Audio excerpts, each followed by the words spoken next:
আসসালামু আলাইকুম, কেমন আছেন সবাই? আলহামদুলিল্লাহ আমি ভালো আছি, যদিও ভালো নাই তবুও বলবো ভালো আছি। চোখ মুখ দেখতে পারতেছেন না, অনেক লাল হয়ে গেছে। জ্বর, ঠান্ডা, কাশি, খুবই খারাপ অবস্থা। গতকাল রাতে মনে করেন যে এমন অবস্থা হয়েছে, মনে হইতেছিল যে বাঁচবো না, এরকম অবস্থা। মানে একটা সময় ছিল যে আমি অসুস্থ হইলে কখনো কাতর হইতাম না, কিন্তু এখন কেন জানি একটু জ্বর ঠান্ডা লাগলে মনে হয় যে হয়তোবা আমার দিন শেষ, বাঁচবো না বেশি, এরকম কেন জানি মনে হয়, জানি না কেন। তো আজকে আমি কোনো ক্যামেরায় কোথাও কোনো ভিডিও বানাই নাই, কারণ এমনিতে শরীর খারাপ, আবার কাজকর্ম এগুলো আমি বন্ধ দেই নাই, কাজকর্ম করতেছি। কারণ আমি ভাবলাম যে ম্যাডামকে যদি বলতাম যে আমি অসুস্থ, কাজ করতে পারবো না, রেস্ট করতে দিত, কিন্তু আমি বলি নাই। কেন, অসুস্থ শরীর নিয়ে যদি শুয়ে থাকি তাহলে আরো বেশি অসুস্থ হয়ে যাবো, আরো শরীর আরো আলসা ধরে যাবে, আর খারাপ লাগবে বেশি। হাঁটাচলা করলে, লড়াচড়া করলে তাইলে একটু আরো শরীর ভালো থাকবে। তো এটা ভেবে আমি কাজ করছি প্রতিদিনের মতোই। ওষুধ খাচ্ছি। আমার ম্যাডাম এই যে এই সিরাপ দিছে, তারপরে এই যে সিরাপ, এগুলো খাচ্ছি, অনেকটা হালকা হইছে ইনশাল্লাহ। এখন খাওয়া দাওয়া করে আবারও খাবো, খেয়ে ঘুমাইলে হয়তো সকালে আরো ভালো হইতে পারি। যাই হোক, তো আজকে তো কোনো ভিডিও শেয়ার করি নাই, কোনো ভিডিও করি নাই, ভালো নিজের শরীর ভালো নাই জন্য ভিডিও করি নাই। তো ভাবলাম যে আপনাদের অনেকের অনেক প্রশ্ন আছে, তো সেগুলো নিয়ে একটা ভিডিও বানাই। অনেকে অনেক ধরনের প্রশ্ন করছে, তো সেগুলোর রিপ্লাই দেই।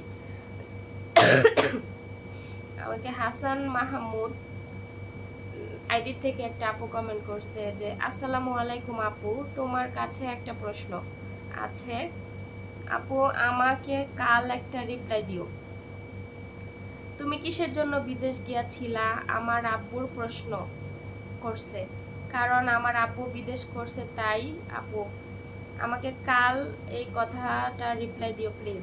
হ্যাঁ, আপু জানতে চাইছে যে আমি কেন বিদেশ আসছি, কারণ আব্বু আমার ভিডিও দেখছে, আপুর সাথে হয়তো সেও হয়তো বা বিদেশে ছিল, তো এর জন্য আমি কেন আসছি বিদেশ এটা সে জানতে চাইছে, কিসের জন্য আসছি। মানুষ বিদেশ আসে হচ্ছে নিজের অবস্থান পরিবর্তন করার জন্য। যেহেতু আমার বাবা নাই, তো আমাদের সংসারটা অত বড় না, তো আমি চাইছিলাম নিজে কিছু করার জন্য। তো ওই সময় বাংলাদেশে কি করব, ওই রকম আমি তো ওরকম পড়াশোনাও করি নাই যে দেশে একটা কিছু করব, আর ওইরকম কোনো আস্থাও পাই নাই যে দেশে বসে কিছু করব। এখন যেমন একটু হালকা চালাক হইছি, ওই সময় ওরকম ছিলাম না, একদম বোকা টাইপের ছিলাম। তো দেশে কিছু করার সাহস পাই নাই। তারপরে যাই হোক, আল্লাহর নাম নিয়ে বিদেশ আসছি, আলহামদুলিল্লাহ এখানে ভালো একটা পরিবারের সাথে আছি। তো এরকম 2 বছর থাকবো, 4 বছর থাকবো, 6 বছর থাকবো, এরকম করতে করতে টোটাল 10টা বছর হয়ে গেল এই ফ্যামিলির সাথে। তো এইবারে আমার একবারে চলে যাওয়ার কথা ছিল, যে একবারে চলে যাব, কিন্তু আমি গেলাম না, ভাবলাম যে আর একবার আর এক সফর দিয়ে আসি। তো ইনশাল্লাহ আমার হয়তো এই লাস্ট সফর, আর আমি এই সফরটা শেষ করে আমি চলে যাব। আর যাতে বিদেশ না আসতে হয় সেই দোয়ায় আল্লাহর কাছে হচ্ছে ই করি, যাতে আল্লাহ আর বিদেশ যাতে না নেয়, সুন্দর একটা লাইফ যাতে দেয়। ঠিক আছে, তো আপু আমার বিদেশ আসার উদ্দেশ্য এটাই যে আমি নিজে কিছু করব, নিজে প্রতিষ্ঠিত হব, নিজের পায়ে দাঁড়াবো। যেহেতু আমার বাবা নাই, আর কোনো উদ্দেশ্য নাই, এই উদ্দেশ্য নিয়ে আমি বিদেশ আসছি। অনেক আপুরাই আমাকে বাংলাদেশে থাকাকালীন অনেকেই অনেক কমেন্ট করছে যে আপু বিয়ে করো, এই সময় গেলে আর সময় আসবে না। তো আসলে বিয়ে করলে তো করতে পারতামই, দেশে গেছি, বিয়ের প্রস্তাব আসছিল, আমার বিয়ে করার ইচ্ছা ছিল না, আবার আসবো যেহেতু। আর আমি এখান থেকে নিয়ে গেছি ছুটি, 10 বছর একটা বাসায় থেকে আমি যদি এখান থেকে ছুটি নিয়ে যাই, তাহলে তারপরে ওইখানে গিয়ে যদি না আসি, এই জিনিসটা খারাপ না বলেন? 10টা বছর এক জায়গায় এক বাসাতে থেকে লাস্ট মুহূর্তে তাদের সাথে এমন করে, কারণ তারা তো আমাকে ছুটি দিয়েছে, আমার আশায় থাকবে, তারা তো অন্য কোনো লোক আনার জন্য ট্রাই করবে না। তাহলে আমি কেন মানে দেশে গিয়া আমি মিথ্যা বইলা চইলা গিয়া ওইখানে বিয়ে করে করব। আবার আমারও কিছু হচ্ছে ভাবলাম যার অল্প কিছুদিন করি, নিজেরও আর একটু মানে হাতটা একটু সবল হোক এর জন্য, ঠিক আছে। আর হচ্ছে এই দেখেন, অনেক মানুষ বিদেশ, মেয়ে মানুষ বিদেশ আসে, হয়তো বা তাদের হাজবেন্ড ভালো না, বিয়ের পরে আসে, তাদের স্বামী ভালো না, স্বামী হয়তো বা কাজকর্ম করে না, কিংবা অত্যাচার করে, কিংবা স্বামী অন্য কারোর সাথে সম্পর্কে জড়িত, কিংবা আরেকটা বিয়ে করছে, এই দুঃখে কিন্তু তারা বিদেশ আসে। তাহলে বিয়ে করে লাভটা কি বলেন? বিয়ের পরে যে ওই স্বামী ভালো হবে কিনা এটারও কোনো গ্যারান্টি নাই। তাহলে শুধু নামের বিয়ে, বিয়ের পরে যদি লোকটা ভালো না হয় তাহলে আবারও সেই নিজের কর্ম নিজেরই করে খেতে হবে, ঠিক আছে। তাহলে ওই রকম নামের বিয়ে করার দরকার কি? এই জন্য প্রতিটা মেয়ের উচিত কি জানেন, আজকে যদি আপনি প্রতিষ্ঠিত হয়ে বিয়ে করেন তাহলে ওই যে যাকে আপনি বিয়ে করবেন ওই ছেলেটাও আপনার প্রতিই থাকবে, যে আপনি একজন প্রতিষ্ঠিত একজন নারী, সে আপনাকে একটা কথা বলতে গেলেও ভেবে বলবে। আর আপনি যদি প্রতিষ্ঠিত না হন, দুর্বল হন, তাহলে সে আপনাকে একটা কথা বলতে গেলেও এদিক ওদিক ভাববে না, আপনাকে সে প্রতিনিয়ত আঘাত করে কথা বলবে। যদি সে ভালো হয় তাহলে তো ভালো হইলো, আর খারাপ হইলে তো ওইটার কথাই নেই, ঠিক আছে।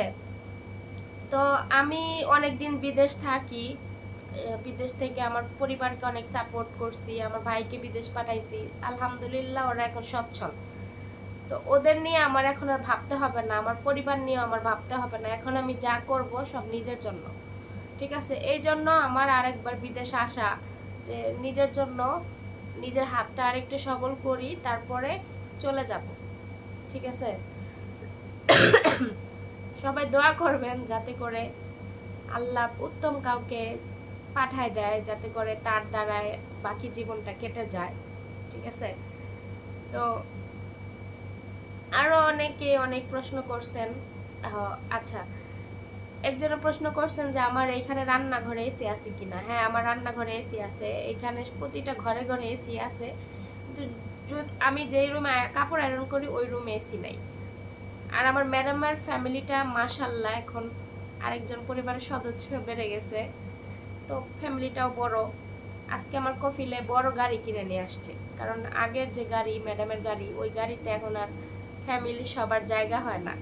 দেখা যাচ্ছে কেনাকাটা করতে ম্যাডামরা মাঝখাটে যায়, ওই আমার কফিলের হচ্ছে বোনের গাড়ি নিয়ে আইসা তারপরে যায়, গাড়িতে জায়গা হয় না। তো এই জন্য বড় একটা গাড়ি কিনছে। এখন আমি বিকেলে ময়লা ফেলতে গেছি, দেখি যে গাড়ি নিয়ে আসছে। কারণ আমি ভাবছি অন্য মানুষ, আমি আবার গেট খুইলা বা ভিতরে মানে কোনায় দাঁড়ায় রইছি, তখন আমার কফিলে বলে কি তুই ভয় পাইছস? আমি কই আমি ভাবছি অন্য মানুষ, কয় না এটা আমার, আমি কিনে নিয়ে আসলাম গাড়ি। আমি বলছি ও আচ্ছা। পরে কয় ফ্যামিলি এখন বড় হয়ে গেছে, আমার বড় গাড়ি লাগবো।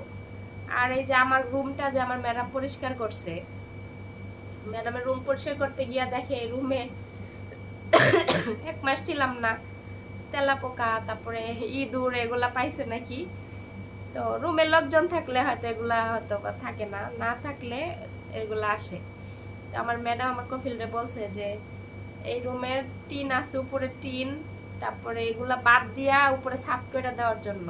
আর অনেক রোদে গরমে টিন তো উপরে অনেক গরম হয়ে যায় এই ঘর, এর জন্য আমার ম্যাডাম আমার কফিলরে বলছে যে এই রুম ছাদ করে দেওয়ার জন্য। আর আমার এই রুমের সাথে কাপড় যে আয়রন করি ওই রুম অ্যাটাচ করে দিবে, যাতে করে আমি এইখানে হচ্ছে এসি ছাড়লে ওই রুমেও এসির বাতাস যায়, আমি কাপড় আয়রন করতে পারি, ঠিক আছে। আর যে বর্তমানে যে রান্নাঘর আছে আমার ম্যাডামদের বিল্ডিং এর ভিতরে, ওইটা রান্নাঘর, ওই রান্নাঘর বাহিরে বানাবে, যেখানে আমি এখন ওয়াশিং মেশিন আছে আমার কাপড় ধোয়ার, ওই জায়গাটায় হচ্ছে রান্নাঘর বানাই দিবে। আর ওই যখন এই বর্তমানে যে রান্নাঘর আছে ওইখানে হচ্ছে ফয়সালের রুম বানাবে, ঠিক আছে, ফয়সালকে আলাদা রুমে রাখবে। আর নইলে আমার ম্যাডামে তো বলছে যে দুতলায় মানে দুতলা করার জন্য। এখন আমার কফিলে দুতলা করতে চায় না, কারণ দুতলা করলে অনেক টাকা খরচ যাবে।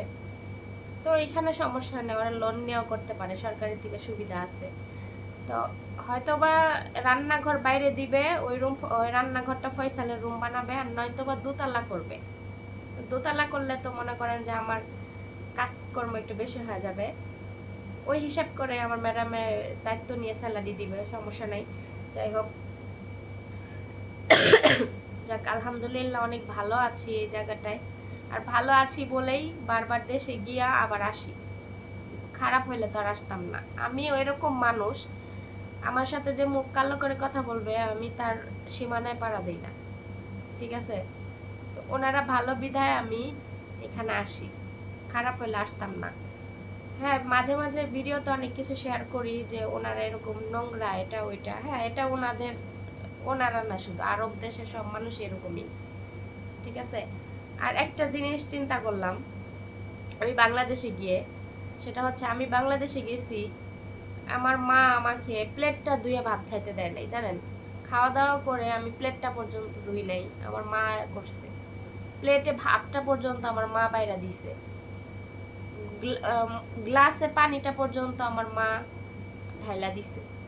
তো এই জিনিসগুলো দেখে আমি একটা জিনিসই নোটিস করলাম যে যার যার সন্তান তার তার কাছে আদর। যেমন আমার ম্যাডাম তার মেয়েদেরকে কোনো কাজ শিখায় না, করে না, হয়তো আমি অনেক সময় রাগ করি, ঠিক আছে, কিন্তু তার সন্তান তার কাছে আদর। আর তারা কাজ শিখায় না, কারণ তাদের কাজ করতে হবে না, তারা সংসারে কাজ নিয়ে পড়ে থাকে না। আমাদের দেশের মেয়েরা হচ্ছে সংসার, বাচ্চা কাচ্চা, স্বামী সন্তান এগুলো নিয়ে পড়ে থাকে, কিন্তু ওরা কিন্তু ওইরকম না। ওরা ছোট থেকে ওইভাবে বড় হয়, বড় হইলে পড়াশোনা করে চাকরি করবে, ওই জিনিসটার প্রতি ওরা বেশি ফোকাস দেয়। সংসারের কাজ ওইটার প্রতি তাদের কোনো ফোকাস নাই, ঠিক আছে? কারণ ওরা এগুলো করবে না। এরা ভালো মতো পড়াশোনা করে ভালো চাকরি নিবে, বেশি টাকা স্যালারিতে চাকরি নিবে, ওই টাকা দিয়ে তারা কাজের লোক রেখে নেবে কাজ করার জন্য। তারা কেন কাজ করতে যাবে? তারা কেন রান্নাঘরে রান্না করবে? ওইভাবেই তারা বড় হয়। এই জন্য আমার ম্যাডাম তার মেয়েদেরকে কোনো কিছু শেখায় না, ওরা ওইভাবে বড় হয়েছে। ইভেন আমার ম্যাডামও তার ফ্যামিলিতে ওইভাবেই বড় হয়েছে। তো রাগ করে অনেক কথা বলছি, করছি, এগুলো আসলে রাগের মাথায় অনেক কথা অনেক সময় চলে আসে, ঠিক আছে? কিন্তু এখন আমি বুঝি যে যার যার সন্তান তার তার কাছে প্রিয়, আর এটা ওদের কালচার, এগুলা নিয়ে আর কথা বলা দরকার নাই। আর কখনো শুনবেনও না যে আমি এগুলো নিয়ে কোনো কথা বলছি, ঠিক আছে? তো অনেক কথা শেয়ার করলাম, আর কথা বেশি বলবো না। তো এই ভিডিওতে দেখবেন যে আমি, আমার ম্যাডাম আমাকে গিফট দিছিল, এই ভিডিওতে আনবক্সিং করব। আর আমার রুমটা আমি হচ্ছে জিনিসপত্র, লাগেজ, এগুলো কাপড় চোপড় গুছাইছি, সেগুলো লাস্টে শেয়ার করতেছি। আপনারা ভিডিওটা দেখেন, ভালো লাগলে লাইক কমেন্ট শেয়ার করবেন, আর চ্যানেলটা সাবস্ক্রাইব করবেন। আর হচ্ছে ভুল ত্রুটি হলে কথার মধ্যে ক্ষমা দৃষ্টিতে দেখবেন। সবাই ভালো থাকবেন, সুস্থ থাকবেন। আল্লাহ হাফেজ, আসসালামু আলাইকুম। ফয়সাল,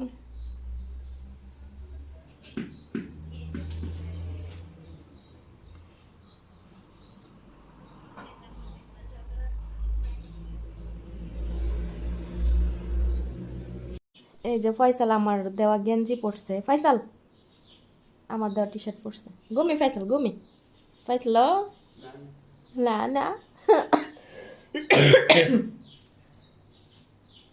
ফয়সাল এদিকে তাকা ফয়সাল, আয়রন করতেছি, এই যে এখানে আয়রন করছি, এখানে এসে বসে রয়েছে। ফয়সাল, ফয়সাল, ও ফয়সাল,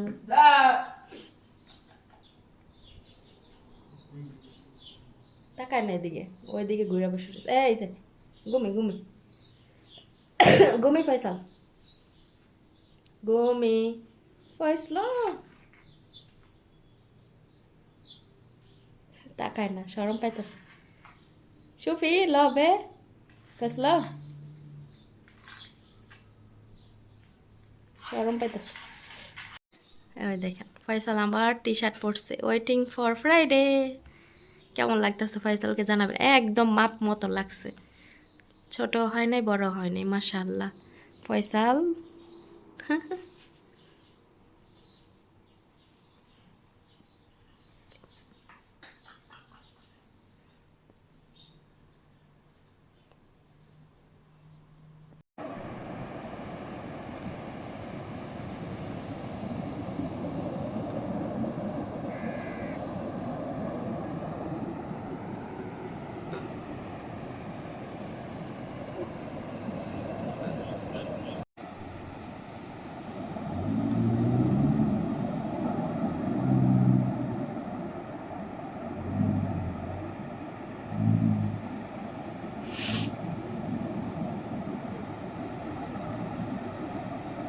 রাতের বেলা আমি আমার রুমে যে বাংলাদেশ থেকে যে লাগেজে জামা কাপড় সব নিয়ে আসছি, তারপর আমার জিনিসপত্র যেগুলো আমি বাহিরে রাখার দরকার বাহিরে রেখে আলমারিতে রেখে গেছিলাম, তো সেগুলো বের করলাম। আর এই যে আমার রুমের যে বিছানার যে কমফোর্ট সেট, ওইটা আমার ম্যাডামে দেখি বাহির থেকে ধুইয়া প্যাকেট করে নিয়ে এসে আয়না রেখে দিছে রুমে, তো ওইটাকে আলমারির ভিতরে রাখলাম।